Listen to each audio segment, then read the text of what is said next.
quadratic functions. It's, even though it says that this is modeling, it's basically how you write an equation, given specific info. Think of this as point-slope form. When you guys had point-slope form, you had y minus y sub 1 was slope x minus x sub 1. Does that vaguely ring a bell? Yeah. All right. So if you happen to have a point and a slope, what would you do? You'd substitute in, what did you solve for then? Y, correct. You would substitute in and you'd solve for y, because this represented your x value, this represented your y value, excuse me, your x and y sub 1s, correct? So of that, there were, what, 5 variables? You basically knew 3 of them, whereas x was an actual variable, y is what it all equaled. You would just directly substitute and go. So you wound up with y plus 3 was 1/2 x minus 2. Distribute, you go, you have y equals 1/2 minus 1 minus 3, and you get that for your equation. Well, when we do this with quadratic stuff, you're no longer dealing with linear. We're now looking at squared terms. So, for example, we could be dealing with writing equations that are given to us in vertex form. So, if you have an example, and I wouldn't draw the picture here, but if you happen to know what your vertex is, at any point on the line, you can write the equation. Remember, vertex form is y equals a times the quantity x minus h plus k. That's your vertex form. We had 3 forms. We had vertex, y equals a x minus h quantity squared plus k. We had intercept form. Oh, that was p and q. And then the last one was standard form. So, gee, I wonder what 3 methods we're going to be looking at today. Go pick one. So, if you look at this idea of vertex form, you've got 1, 2, 3, 4, 5 variables, don't you? When you have a vertex and an ordered pair, how many numbers are there? There are 1, 2, 3, 4 of them.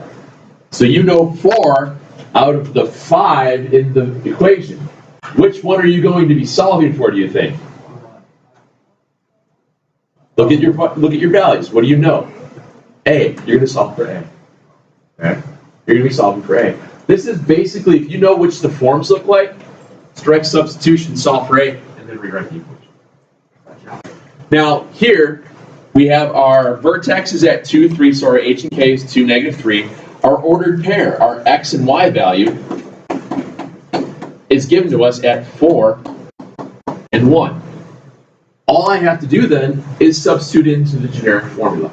Y is 1 equals a, x is 4, minus the 2, quantity squared, minus 3.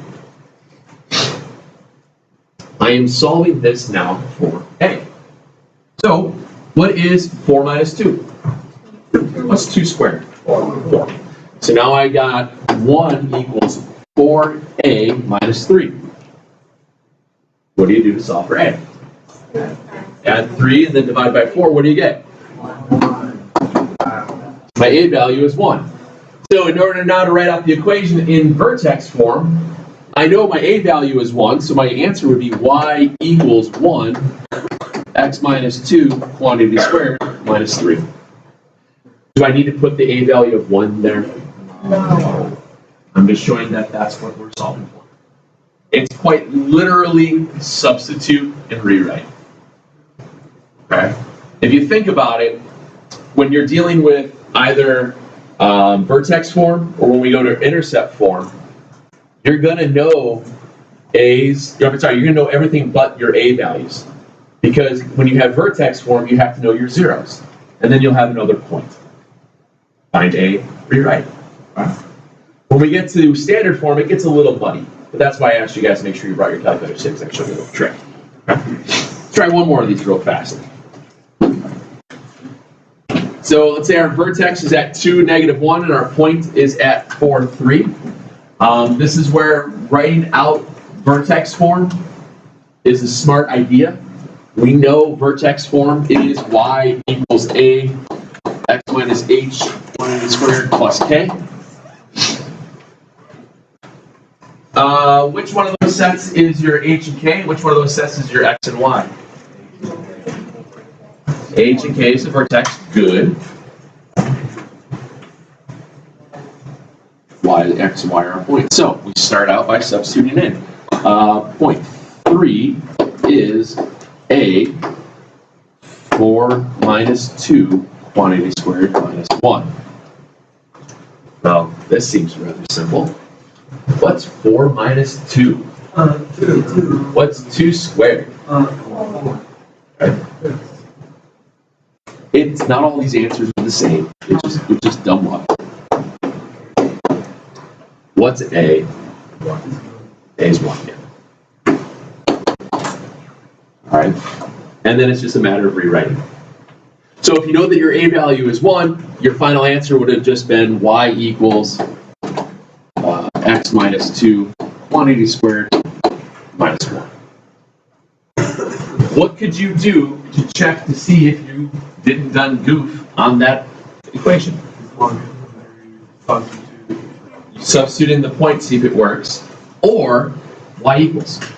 If you throw that equation in your y equals table, your ordered pairs should be at or 3 in the xy table. Okay? It's a nice way to check it. All right? Simple-ish. Same deal here when we deal with intercept form. When I want to write the equation of the parabola that's given to me in intercept form, this one I have zeros at -2 and 3, and I have a point at -1 and 2. Now, what I need you guys to remember we started talking about zeros in terms? If your 0 is -2, what's the term? If 0 is -2, the term that creates it is positive. Yes, x plus 2. Right? Remember, that's how you work with zeros. Right? Now, if your 0 is at 3, the term that created that was x minus 2. Once again, we know x and y value, so our y value is 2. We don't know what a is. Our x value is -1. If it's minus a -2, my p value would be, and if my value is 3, it had to be minus. Here's where you're going to screw up. Negatives, go figure. All right. Oh yeah, I almost forgot. When you are squaring a negative value, what do you have to do in the calculator? You got to put it in parentheses. If you don't, you're going to screw it up. Okay? Don't forget that. What I would do at this point here, ladies and gentlemen, is I would take my calculator and I would quite literally move this.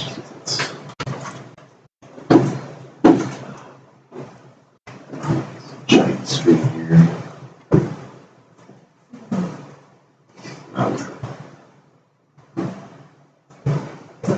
Jeez.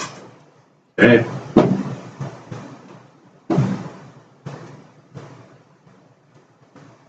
I would type in, I forgot what it was. -1 plus 2. I would type in parentheses, -1 plus 2, close the parentheses, open another one. Oh. I'll shut for 2. What was the other one? -1 plus 3. No, minus 3. Yeah. Sorry. I would type that in my calculator just like that so I don't screw it up. Don't screw up the simple arithmetic here, guys. Hit enter. -4 is your a value. I'm sorry, -4 times a. That's the right side of the equation. Okay. Don't try to overthink this.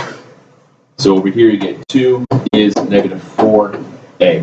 This is another thing that most people will screw up. You guys are going to say a is -2. I say it all the time. I see it all the time. I see it all the time because you see 2 times, you think 2 times what's -4 because the 2's on the left. Okay. Be careful. slow it down. Your a value, you have to divide by the -4. Your a value is -1/2. Okay? And then when you go to rewrite it, you're rewriting it in terms of the zeros. So your answer would be y equals -1/2 x plus 2 x minus 3. That would be your final answer. You do not need to FOIL that out. Okay? You don't need to FOIL it out. Remember, sometimes they'll give you graphs and show you that you have zeros.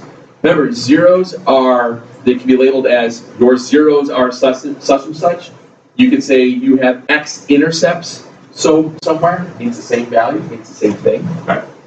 So your final answer there was that -1/2 times quantity x plus 2, quantity x minus 3. Let's try one more of those. As forementioned, x-intercepts and a point. Right? X-intercepts are your zeros.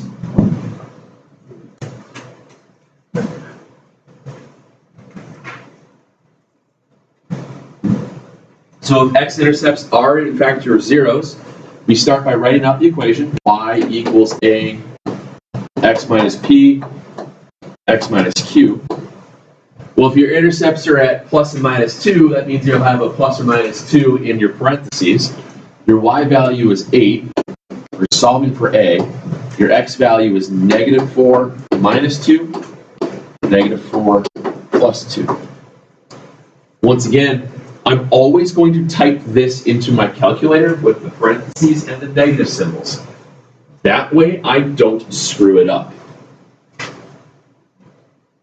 So parentheses, -4 plus 2, -4 minus 2. And I got 12. Did anybody else get 12? Good. And we're on the same page. All right. So 8 equals 12a. And then lastly, yes, ma'am. Yes? No, it does not. Because when you're multiplying all that out, think of it this way. What's 2 times 3? What's 2 times 3? What's 3 times 2? Is it up on the ceiling? Okay. Hey, when you're multiplying those things out, because remember, you're going to go wind up foiling it all out anyway, it doesn't matter the order which way. Because you're foiling and you multiply, then you have to add. Same thing with addition, because the order doesn't matter. So you divide out by 12, and you get what? 2/3. So your answer would be y equals 2/3 x plus 2, x minus 2. Not terrible? All right, so a little refresher.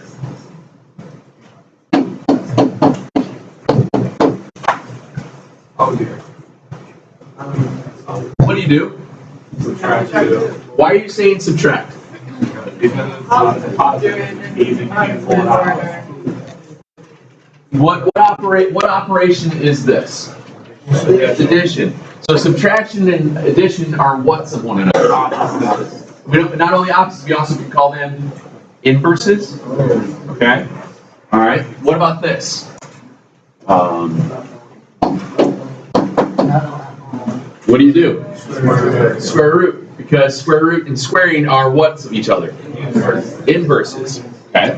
Now, did you also know, you may not have. I'm not sure that. So, division, what's the inverse operation of division? What's the inverse operation of multiplication? Okay. Now, what's the inverse of 2? No. Half. It's half. Think of it this way. What you're doing here, if you go back to multiplication, if you had 2x equals 7, what did you have to create on this side to get rid of the 2? Some power of 1, right? To get the variable by itself, to get the coefficient of 1. So the inverse operation would be multiply by 1/2 or divide by 2. 2's inverse is 1/2. Inverse operations allow us to do these things. That's how you've been solving equations all your lives. You just didn't realize that this technically is an inverse. On your calculator, real quick, you'll notice if you type in 2 to the -1 power, what do you get? Did you see there's a -1 button on there? Everybody see that? It's giving you a 0.5, but if you hit math, enter, it'll show you that it equals 1/2. You guys know how to do math, enter? Oh, well, I'm figuring it out. Okay, well there you go. Math, if you ever get a decimal in the calculator, and right after that you hit math, enter, it should, if it's possible, it would create a fraction for you. Okay. I just wanted to show you, I mean, you all know that 1/2 is 0.5, so I'm not too worried about that. The reason why I'm getting at this is because what we're going to do now is we're going to create what's called an inverse matrix. Correct. So there's a couple of things that you guys didn't know that you could do. When you have, let me move this over for 1 second. When you have standard form, when we have stuff that is in standard form, and I have 3 points, those 3 points represent x's and y's at 3 different positions. You guys okay with that? Okay. So what happens here is that I know that I could have -1 squared times a plus -1 times -1 times b plus c is 5. Just like we've done a minute ago with substituting in the values of x's and y's, h's and k's, or p's and q's. In this case, if I'm substituting in, I only know x and y. Am I right with that? All right. Now, if I do that for all 3 sets of ordered pairs, the next one's at 0 and 3. So 0 squared times a plus 0 times b plus c is 3. And then I do that again, 3 squared times a plus 3 times b plus c is 9. Now, stay with me here. What's -1 squared? 1. Okay. Now, I'm going to split this so you can see where I'm headed here with on the other screen.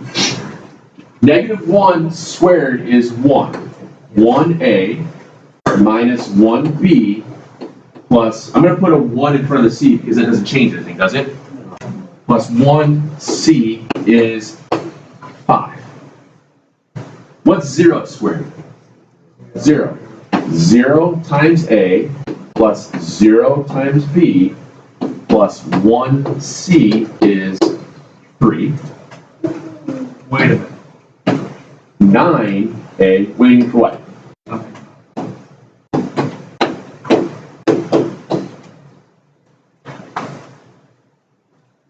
Isn't this just 3 equations with 3 variables? It's a system of equations. One of them is this one's actually pretty easy to work with because you know what c is. What's c? 3. Okay?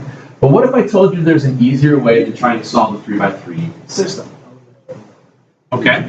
So what we can do is we're going to create what's called a coefficient matrix. A matrix is a way of solving systems of equations. Generally, we use them for anything that's larger than a 3 by 3. We used to do a whole chapter on how to work with matrices, but there's no reason to do that anymore because there's a button.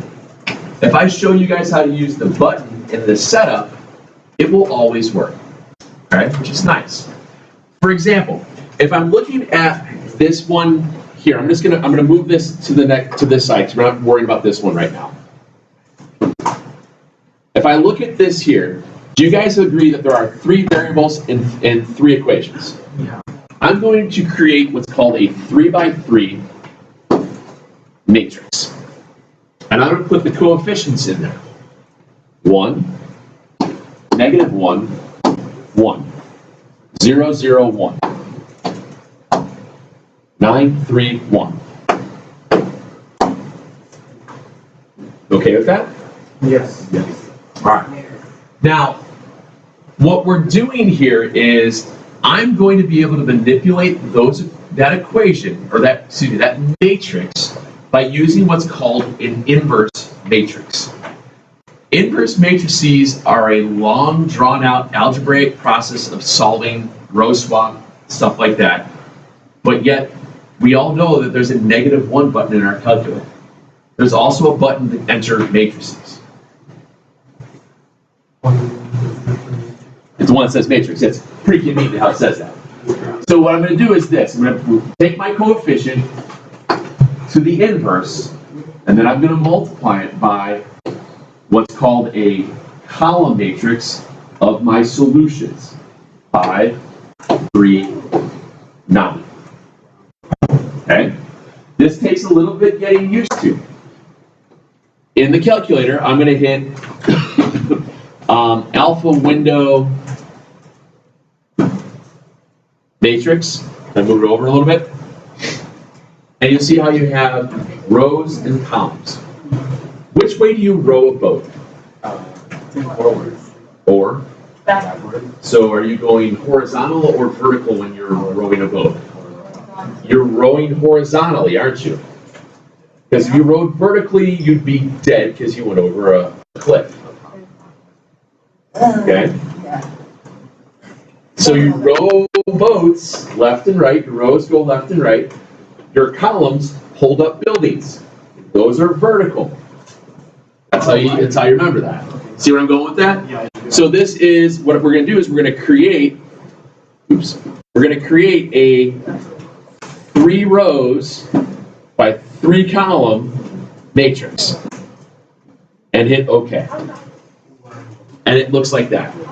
In this, what you're going to do is type in your coefficients and use the right arrow to switch between.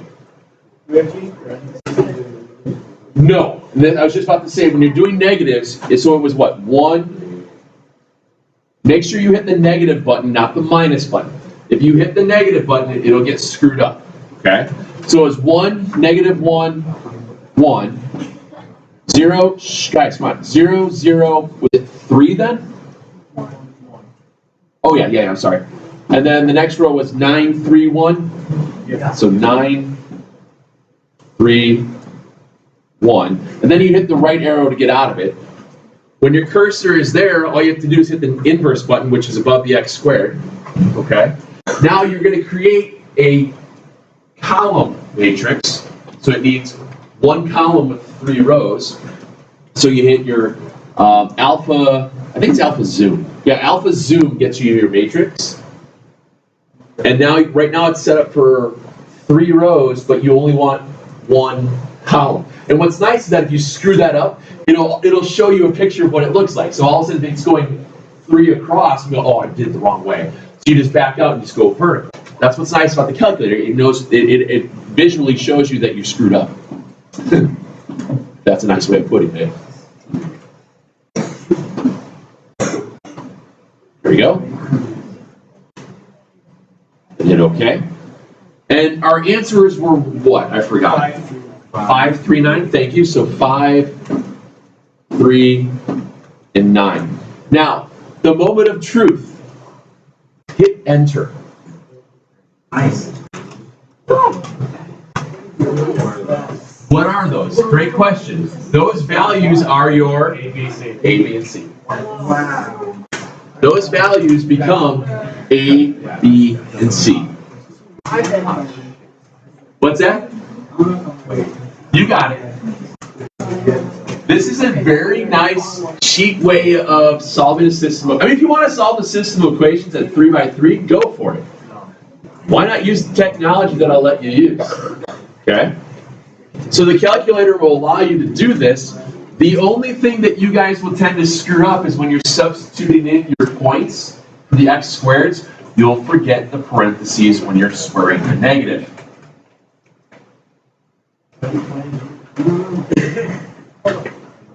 Okay? So those values are your A, B, and C. So going back to rewrite, now we're not done yet. So we got to take this back. we take this back over here, if we want to write our equation in the standard form, we know now that our A value is 1, our B value is -1, our C value is 3. So our final equation that contains those 3 sets of ordered pairs would be x squared minus x plus 3 is y, or y equals x squared minus x plus 3. Yeah. What's that?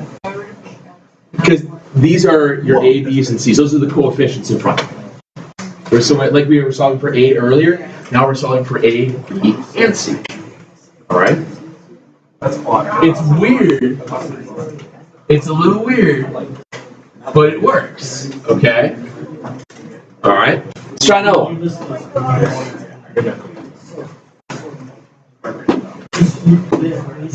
Oops. Yeah, this only works with standard form, so.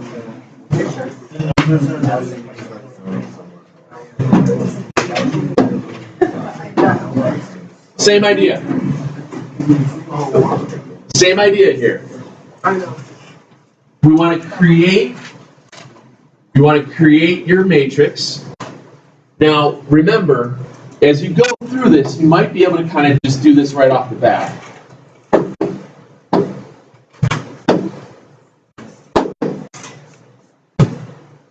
I know my y's, that column matrix, has to be -1, 11, 27. Because those are where the y values are. Those are always your y values, correct. Those will always be your y values. I also know that my third column is always 1s. Because the coefficient of C is always 1. Okay. I also know that the middle row is always whatever the x value is. I'm sorry, middle column, excuse me, the middle column. And then the first column is always the middle column squared. So what's -2 squared? 4. What's 1 squared? 1. And what's 2 squared? Wow. This works every time. It is way easier, isn't it? All right? And you can do this to solve any system of equation. Any system of equation, this is a valid method for solving. It just so happens when they're 3x3 or 4x4, and as you get larger and larger, this is just a heck of a lot easier than a 2x2. Okay? So back into the calculator now. I had alpha zoom, a 3x3.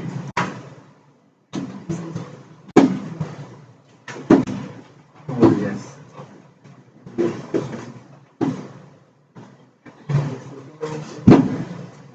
It was what? 4, -2, 1. And then 1, 1, 1. Yeah. Thank you. 4, 2, 1. Inverse. Alpha zoom. Oops. Alpha zoom. 3 rows, 1 column.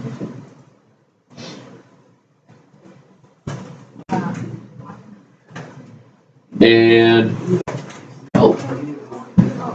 -1, 11, 27. -1, 11, 27. And you get, dun, dun, dun, 371. Nice, huh? Now, I will tell you one thing. You will get decimals in the matrix. If you get decimals in the matrix, math, enter, it'll regenerate it as fractions. Write it in. So 371, so my answer would have been 3x squared plus 7x plus 1. There's your equation. Math, enter. Math, enter, when you get decimals in your matrix, we'll convert them to fractions, because I know that there are a couple of fractions on the homework box. Do these. I think I got a couple of each style there for you. Okay? As you've noticed, they are relatively simple. The matrix one is the one that takes a minute longer to do.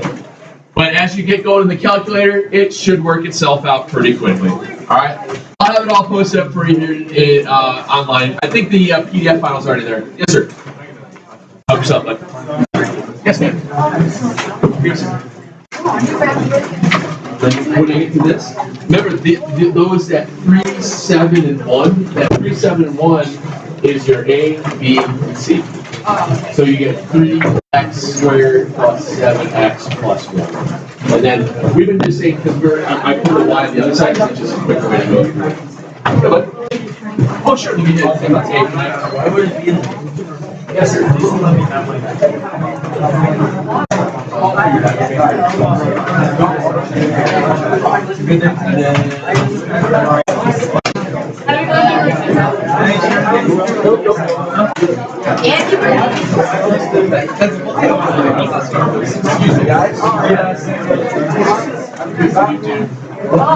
Man, would you guys do me a favor and spin around my jamma for my geometry class, please?